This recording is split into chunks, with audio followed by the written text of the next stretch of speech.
Today we are going to turn this into a delicious pie. We're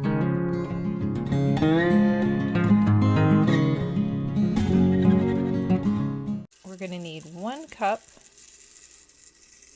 of millet.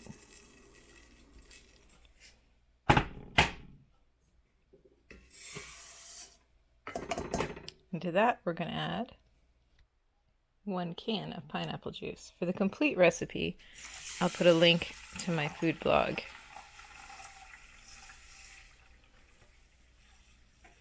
But it's really just so simple.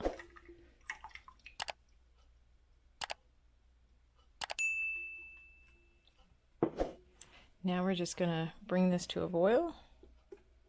Our millet is boiling. We're just going to turn it down to a simmer. And we're going to let it thicken up. It's going to basically absorb all this wonderful pineapple juice into the grain and become soft. As you can see, the millet is thickening up. We're going to let it simmer a few more minutes, and in the meantime we're going to make our crust.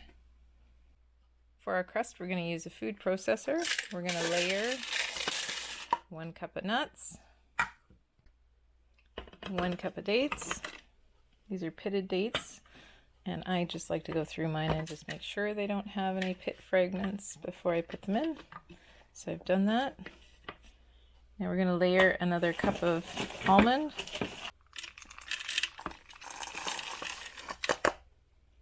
and another cup of date.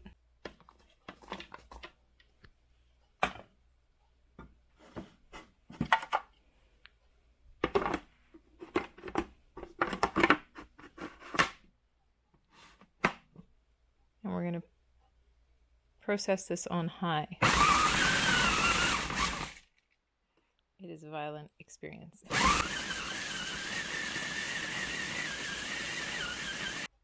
As you can see, it's starting to change and become like a crumb-like texture. It's not quite done yet.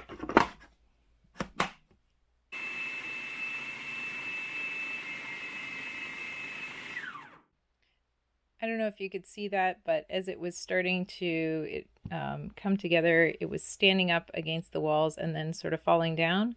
That's basically the texture that we want. We want it to be a fine crumb, and we want it to just have a little bit of that stickiness. That is perfect. So I'm going to empty the mixture. Don't know if I'll need all of it, but I can always stick it in the freezer for later if I don't. So we're just going to press it down into our pie plate. And make a good thick crust. I forgot to mention, I actually forgot that I do this, I sometimes sprinkle a little bit of coconut in the bottom so that the pie crust won't stick to the dish, because it is a stickier pie crust. So if you find that's a problem, you might want to just do that.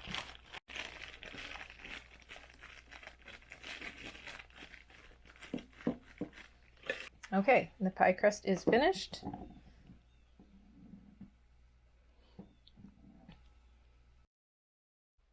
As you can see, our millet has thickened, and I might have a hard time trying to pour this in one-handed into the blender. We will see how I do, but otherwise we will come back when it's all in the blender.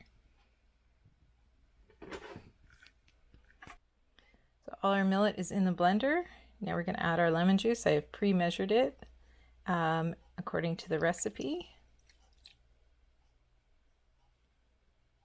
And I'm going to add just a little bit of vanilla. It is totally optional.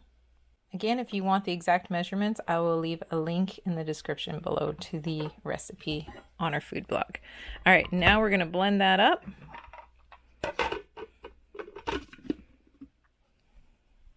On high.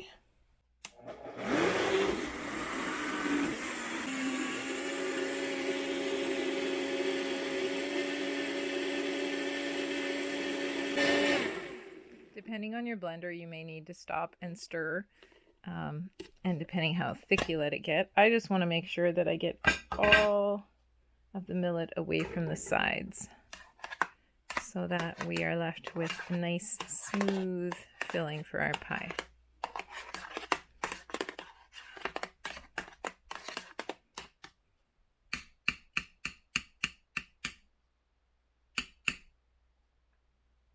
Oh, it smells yummy. All right, and we're going to give her one more blend.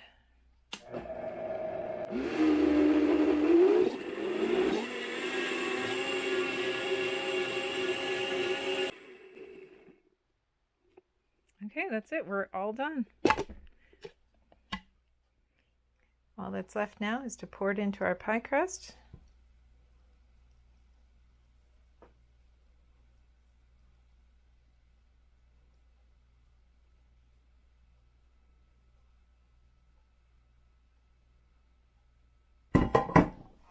And we're just going to cover it and place it in the fridge. As you can see, it's already starting to thicken. And I just couldn't resist trying some yummy goodness.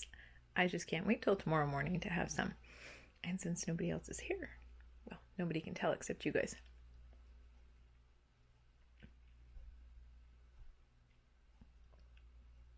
Yep, that's good. You would not believe how creamy that gets.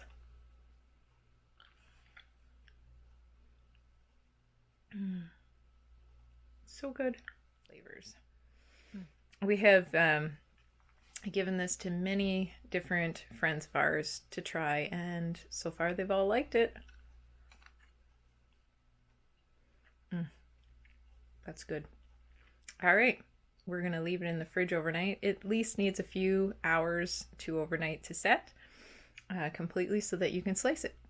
And if you wanted to, you could top it with some raspberry jam or sauce of some sort.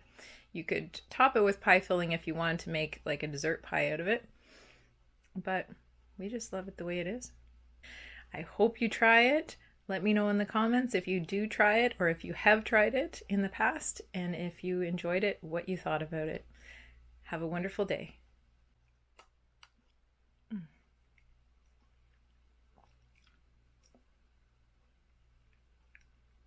How come you're still here?